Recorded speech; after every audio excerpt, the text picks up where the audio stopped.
The corridors of Galactic Academy Station, Prometheus, hummed with the chatter of 1,000 different species.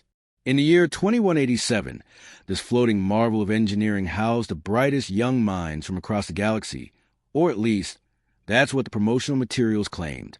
Hannah didn't feel very bright as she stumbled against the wall, her navigation device beeping frantically in her hand. "Oops, sorry." The voice dripped with false sweetness. Laughter echoed down the hallway. Harsh, grating sounds that her sensitive antennae picked up like knives. She knew that voice. Vark, a Draxian whose massive frame made the corridor feel smaller. His species valued strength above all else, and in his eyes, Hannah represented everything weak. She was Zelthri, a species whose luminescent skin shifted with emotions, whose delicate antennae could sense electromagnetic fields. Her people had no eyes, at least not in the way most species understood them. They navigated through echolocation and electromagnetic perception, seeing the world in ways others couldn't imagine. But to Vark and his gang, she was just a blind alien girl. Lost again. Another voice, this one belonging to Thex, a reptilian creature who served as Vark's second-in-command. "Maybe you should go back to your planet where you belong." Hannah's skin flickered pale blue. Fear, anyone who studied Zelthri biology would recognize. She clutched her navigation device tighter, but her hands were shaking. They had tampered with it again. She could sense it in the device's erratic electromagnetic signature. She made a soft clicking sound, sending out echolocation pulses to map her surroundings. The corridor stretched ahead, but she couldn't tell which turn led to her quantum mathematics class and which led to the maintenance sections. Click, click, click. Thex mimicked her, his voice mocking. The gang erupted in laughter. Hannah felt her skin flush deep purple, shame mixed with anger. But what could she do? Fight? Her people were scholars, not warriors. Report them? She had tried that twice already. The academy staff had nodded sympathetically and done nothing. From a recessed observation nook 15 meters down the corridor, Jay watched. He had been sketching the view of Earth visible through the massive viewport, his worn notebook balanced on his knee. But his pencil had stopped moving the moment Vark's gang had bumped into Hannah. Jay was human, and humans were still relatively new to the Galactic Union. Most species found them fascinating, their adaptability, their emotional range, their strange mix of violence and compassion. But Jay didn't feel fascinating. He felt tired. He had come to Galactic Academy Station Prometheus 3 weeks ago, transferred from a rough colony on Mars where keeping your head down meant survival. He had promised himself this would be different. No more fights. No more trouble. Just study, graduate, and find a quiet corner of the galaxy to disappear into. But watching Vark tower over Hannah, watching her skin flicker between fear blue and shame purple, Jay felt something tighten in his chest. Not yet, he told himself. Don't get involved. Hannah stumbled as Vark bumped her again, this time hard enough that her navigation device flew from her hands. It clattered across the floor, sliding to a stop near a ventilation grate. "Oh no," Vark said, his voice dripping with false concern. "Better get that before it falls through." The device teetered on the edge of the grate. Jay's fingers tightened around his pencil hard enough that the wood creaked. Hannah dropped to her knees, her antennae sweeping back and forth as she tried to locate the device through electromagnetic sensing. But the station systems created too much interference. Her hands patted the floor desperately. Tick-tock, Thex sang. The device slipped, started to fall. Jay moved. He didn't think about it, didn't plan it. His body just reacted. Years of living in tight colony corridors made him fast. He crossed the 15 meters in seconds, sliding on his knees the last meter like he used to do on Mars's dusty floors. His hand shot out, catching the navigation device just as it dropped through the grate's opening. The corridor went silent. Jay straightened slowly, the device in his hand. He could feel Vark's attention shift to him like a physical weight. Up close, the Draxian was even more massive, easily 2.5 meters tall, with arms thick as tree trunks and scaled skin that looked like living armor. Jay met his gaze for exactly 1 second. Not challenging, not submissive, just acknowledging. Then he turned to Hannah, who had risen to her feet, her antennae oriented toward him.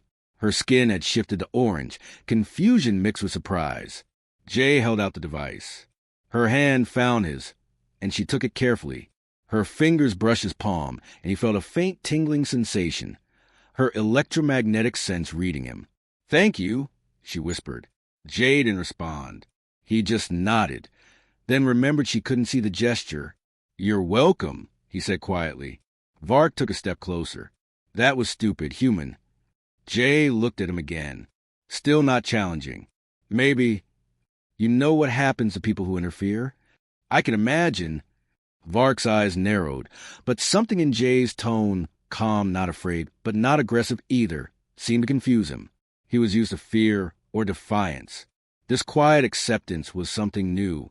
"Come on," Vark finally growled to his gang. "The human just earned himself a spot on our list. We'll see how brave he feels later." They left, their heavy footsteps echoing down the corridor. Hannah's antennae swiveled toward Jay. "You shouldn't have done that. They'll target you now." "Probably." Jay picked up his fallen notebook, checking that his sketches hadn't smudged.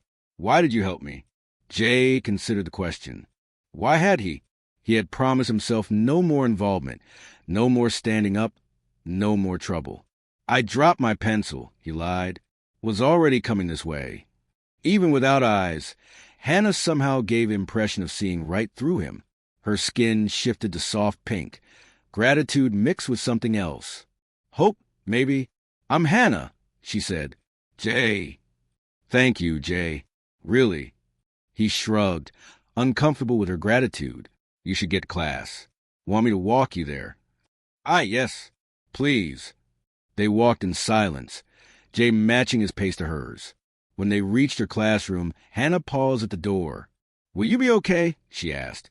They meant it about the list. "I'll be fine," Jay said. "What have you done?" He asked himself as he walked away. He had broken his first rule, don't get involved. But as he passed the spot where Hannah had knelt searching for her device, where her skin had flickered shame-purple while bullies laughed, he found he didn't regret it. Not yet, anyway. The days that followed were worse for Hannah, and Jay knew it was his fault. Vark's gang had expanded their campaign. They jammed signal disruptors near her locker, creating electromagnetic interference that left her disoriented. They rearranged furniture in the common areas just enough that her mental maps became useless. Once, they filled her study corral with high-frequency emitters that caused her antennae physical pain. Jay watched it all, guilt eating at him. He had made things worse. He should have stayed invisible. But he couldn't seem to stop helping in small ways. He would find Hannah's scattered datapads and leave them where she would sense them. When her navigation device was sabotaged again, he quietly fixed it and returned it to her locker. He never announced himself, never sought gratitude. Hannah knew, though. He could tell by the way her skin shifted to soft pink whenever she sensed his electromagnetic signature nearby. 2 weeks after their first meeting, Jay found himself in the station's library. It was a massive cylindrical room where holographic displays floated between towering shelves. He had been sketching the architecture when Hannah entered, navigating perfectly through the maze of students and furniture.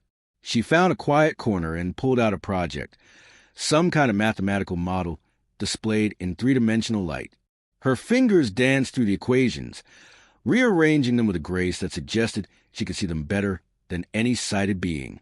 Beautiful, Jay thought, then felt embarrassed by the thought. "You're staring," Hannah said without turning toward him. Jay nearly dropped his pencil.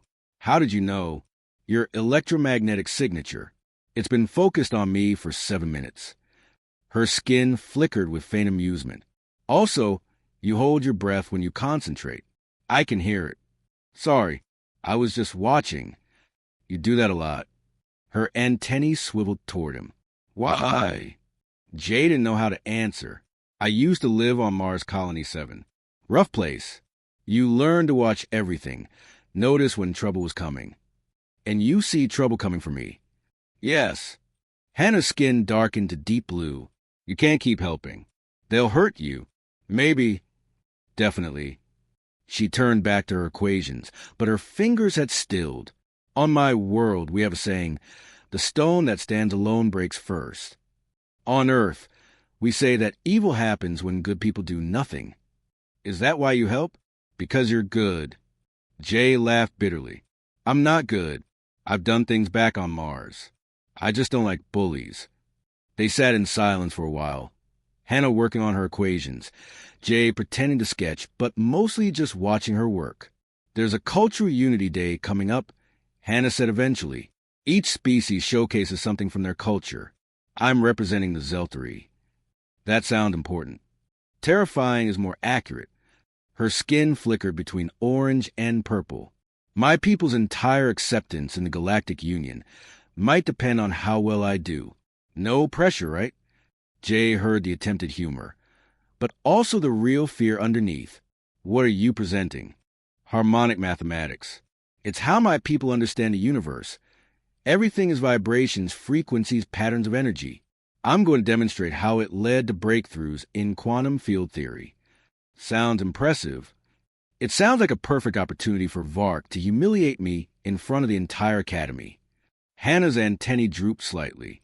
He's already been asking questions about the presentation setup, where I'll be, what equipment I'm using. Jay felt that tightness in his chest again. When is it? 3 days. 3 days. Jay's mind was already calculating, planning. He knew what Vark would do. Something big, something public, something designed to prove that the Zeltari didn't belong. You should have someone with you, Jay said, during the presentation. Someone watching your back. Hannah's skin shifted to surprised orange. Are you volunteering? Was he? That meant fully breaking cover, fully getting involved, fully accepting trouble. Yes, Jay heard himself say. For the first time since he'd met her, Hannah's skin bloomed into bright, pure yellow joy. Thank you, Jay. That night, lying in a small dormitory pod, Jay stared at the ceiling and wondered what he'd got himself into. He had come to Prometheus Academy to escape violence, to escape trouble. Instead, he was walking straight toward it. But when he closed his eyes, he saw Hannah's skin flickering shame-purple while bullies laughed. He saw her kneeling on the floor, desperately searching for her device. He saw her working alone in the library, carrying the weight of her entire species' acceptance on her shoulders.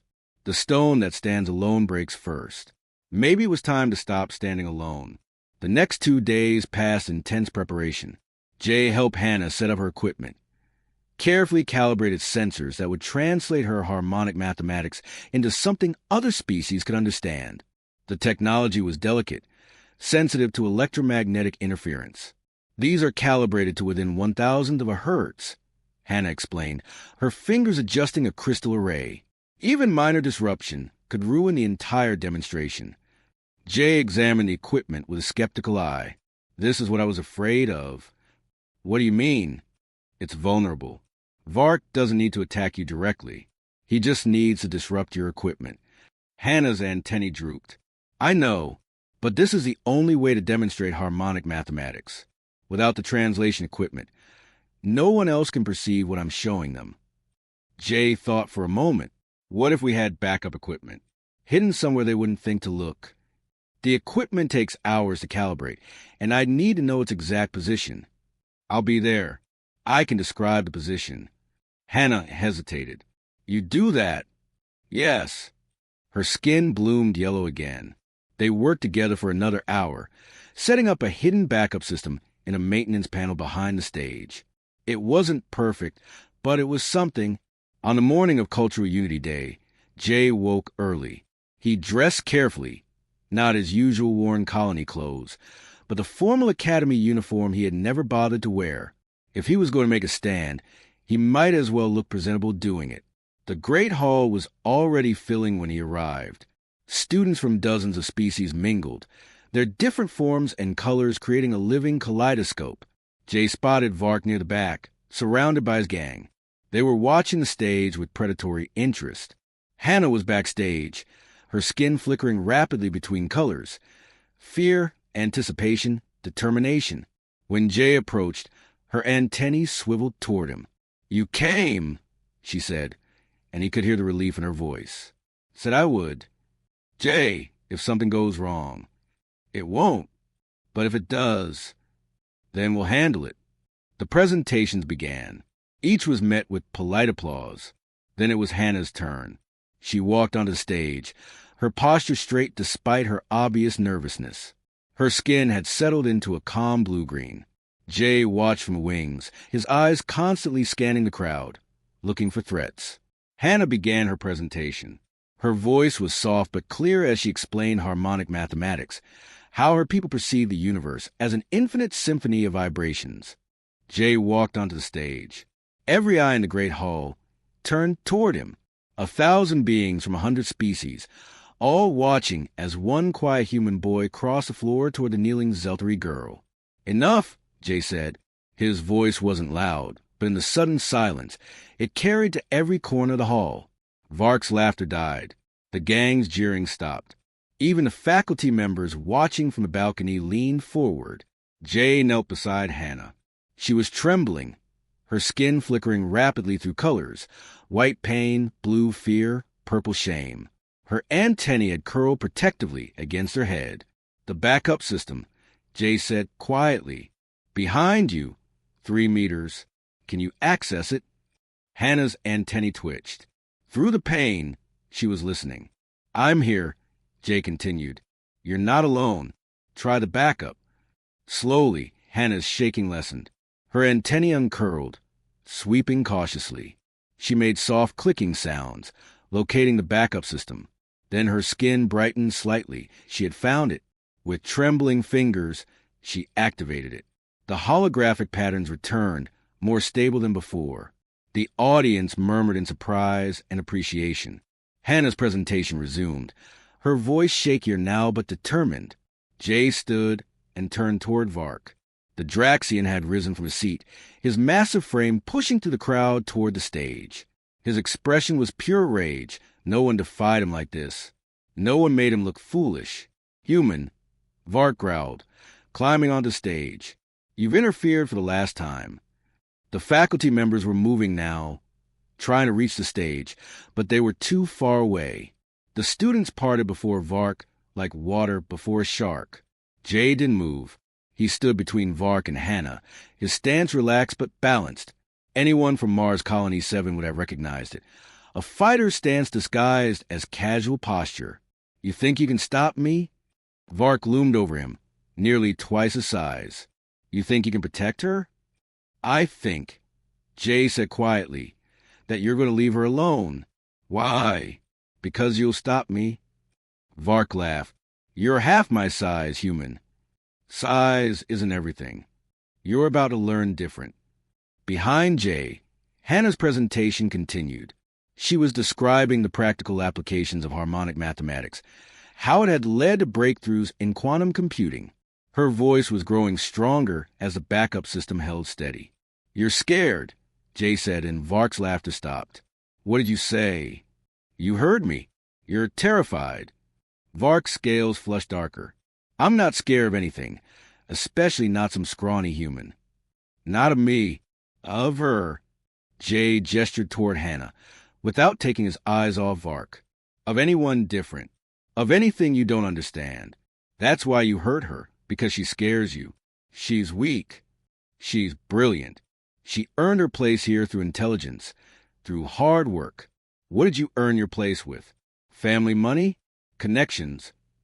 Jay saw the flash in Vark's eyes and knew he had guessed right. "She belongs here more than you do, and you know it. That's what terrifies you." Vark's massive fist swung. Jay ducked, the blow passing over his head. The movement was smooth practice, not his first fight. Vark swung again, and again Jay evaded, not countering, just staying out of reach. "Fight me?" Vark roared. "No." Another swing. Another dodge. The audience was shouting now, some encouraging Vark, others yelling for the faculty to intervene. But Jay's attention was focused entirely on Vark, reading his movements, anticipating his strikes. Vark charged, tried to use his mass to simply bowl Jay over. At the last second, Jay sidestepped, using Vark's own momentum against him. The Draxian stumbled, off balance. "You think strength is about who you can hurt?" Jay said, breathing hard now. "You think it's about size or power? Real strength is what she shows every single day. He pointed at Hannah, who had completed her presentation. The holographic patterns hung in the air, beautiful, complex mathematical symphonies made visible. The audience's attention was divided now between the fight and the stunning display. Real strength, Jay continued, is coming to a place where everyone treats you like you don't belong and proving them wrong. It's facing cruelty every single day and choosing to be kind anyway. It's having every reason to give up and refusing to quit. Vark's gang had reached the stage now, Thex and 3 others surrounding Jay. The odds were 5-1. Jay's muscles tensed. This was it. He couldn't dodge forever, not against 5 opponents. Then something unexpected happened. A Civian student, one of the timid beings who usually avoided all conflict, stepped onto the stage. Their crystalline body positioned itself between Jay and one of the gang members. Enough, the Civian said, their voice like chimes. We've all watched you bully her for months. We've all stayed silent. No more. Another student joined them. Then another, a Hydran whose water abilities could be weaponized if needed, a Centauran whose 4 legs and powerful build matched Vark's mass. Others Jay didn't know, from species he couldn't name. They formed a loose circle around Jay and Hannah, not aggressive but present, a wall of bodies declaring, this far and no further. Vark looked around, his expression shifting from rage to confusion to something that might have been fear. He had never faced unified resistance before. His power had always come from isolation, from making his targets face him alone.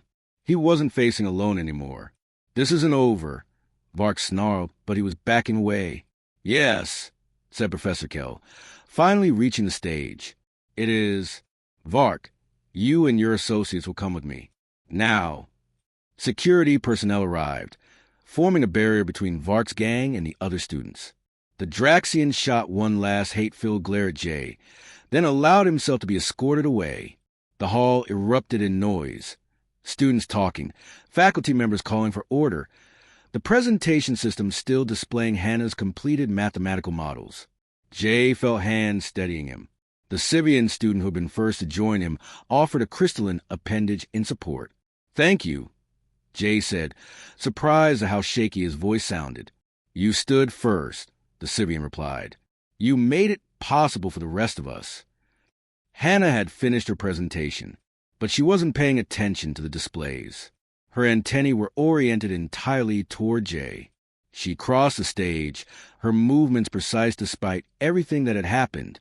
When she reached him, her skin bloomed into the brightest yellow he had ever seen. You stood up for me, she said simply. Of course I did. You could have been hurt. So could you. Every single day, you could be hurt. You still came to class. Still did your work. Still did this. Jay gestured at the holographic displays. You're braver than I'll ever be. Hannah's antennae trembled. Will you stop saying things like that? You're making my emotions visible to everyone. Jay smiled genuinely for the first time in weeks. Sorry. No, you're not. No, I'm not. Professor Kell approached them, her expression grave. Both of you will need to provide statements. Jay, while I appreciate your intervention, physical confrontation is strictly forbidden. I know. You may face disciplinary action. I understand. The professor studied him for a long moment. However, I will be recommending leniency, given the circumstances, and commending you for your courage. The hearing took place 3 days later in the Academy's administrative chamber, a circular room designed to accommodate beings of all sizes and physiological needs. Jay sat in the human standards section, Hannah beside him, her antennae occasionally brushing his shoulder in what he had learned was a gesture of support. Across from them sat Vark and his gang, flanked by their legal representatives. The Draxian looked smaller somehow, diminished without his crowd of laughing followers. Dean Arxos, a being whose species Jay couldn't identify, something with too many eyes and a voice that seemed to come from everywhere at once, presided over proceedings. This hearing addresses 2 separate but related incidents. The dean began. First, the assault on Cadet Jay during Culture Unity Day. Second, and more significantly, the months-long campaign of harassment against Cadet Hannah. What followed was hours of testimony. Students Jay had never spoken to came forward with stories. They had seen Vark's gang tamper with Hannah's equipment, heard the cruel comments, witnessed the daily humiliations. Each one admitted the same thing. They had done nothing. I was afraid, a Centauran student said, therefore legs shifting nervously. Vark's family is powerful. I thought reporting it would make me a target. I told myself it wasn't my problem, admitted a hydrant whose aquatic tank bubbled with agitation. I was wrong. I see that now. One by one, they testified, not just about Hannah, but about others Vark had targeted. A pattern emerged. Anyone perceived as weak, anyone different, anyone who couldn't fight back. When it was Jay's turn, he kept his testimony brief. I saw someone being hurt. I intervened. That's all. You engage in physical combat, Vark's legal representative said, a sleek being whose silver skin reflected the room's light. Academy regulations strictly prohibit. He was defending someone, interrupted Professor Kell. Context matters. The regulations were written assuming we would protect our students. We failed. Cadet J succeeded where we failed. The dean's many eyes swiveled toward Vark. Do you have anything to say in your defense? Vark was silent for a long moment. His scales had lost their vibrant coloring, dulled by shame or anger.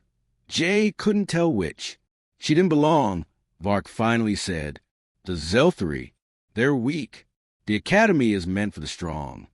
I see. And what makes you strong, Cadet Vark? I'm Draxian. We're warriors. We've conquered. You've conquered nothing. The dean's voice remained calm, but something in it made even Vark flinch. Your ancestors may have been warriors.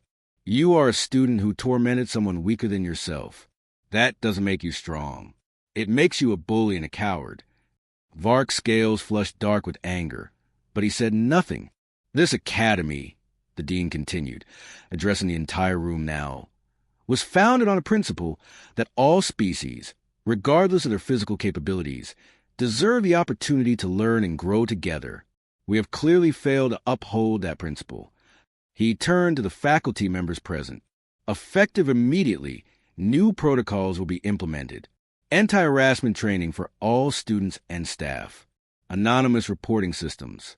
Regular check-ins with students from newly admitted species. And most importantly, swift action when incidents are reported. Back to Vark. As for you and your associates, you are hereby suspended for the remainder of the semester. You will undergo mandatory counseling. If you wish to return, you must demonstrate genuine change, not just compliance. And understand this, your family's influence ends at this chamber's doors. Here, we judge you on your actions alone. Vark's jaw tightened, but he nodded stiffly. Cadet J. The dean's attention shifted. While I cannot officially condone your methods, I recognize that you acted when we failed to act. You are formally reprimanded for engaging in physical confrontation, but this reprimand will be noted as occurring under extraordinary circumstances. It will not affect your academic standing. Jay nodded, relieved. He had been prepared for worse. Now, the dean said, I believe Cadet Hannah has something to share with us. Hannah stood, her antennae sweeping the room. Her skin was calm blue-green, determined. If I may... At the dean's gesture, she activated a portable holographic projector. The same beautiful patterns from her Cultural Unity Day presentation appeared, but now they included something new. This is how I perceive the world, Hannah explained, not through light that enters eyes, but through electromagnetic fields, through vibrations, through patterns most species can't sense. The patterns shifted. This is what I sensed during the months of harassment. The patterns turned chaotic, harsh, discordant frequencies. The visual representation made several students flinch. Every day, this was my reality. Constant interference, disruption, pain. Hannah paused. But I also sensed this. The patterns shifted again. A single, steady frequency appeared, calm, watchful, protective. This is Jay's electromagnetic signature. For weeks, I sensed him watching, helping in small ways, maintaining that steady presence. More patterns appeared, joining the first. And these are all of you who stood with us during Cultural Unity Day. The patterns wove together, creating something beautiful, a harmony of different frequencies supporting each other. My people have a saying, one voice in harmony can change the entire song. Jay was that first voice. The rest of you joined him. Together, you changed everything. She deactivated the projector. I'm not asking for sympathy. I'm not asking anyone to see me as a victim. I'm showing you what unity looks like from my perspective. Different frequencies, different patterns, but all supporting each other. That's what this academy should be. The room was silent as Hannah sat down. Her skin glowed soft yellow, hope mixed with determination. Dean Arxos nodded slowly. Thank you, Cadet Hannah. Your perspective is enlightening.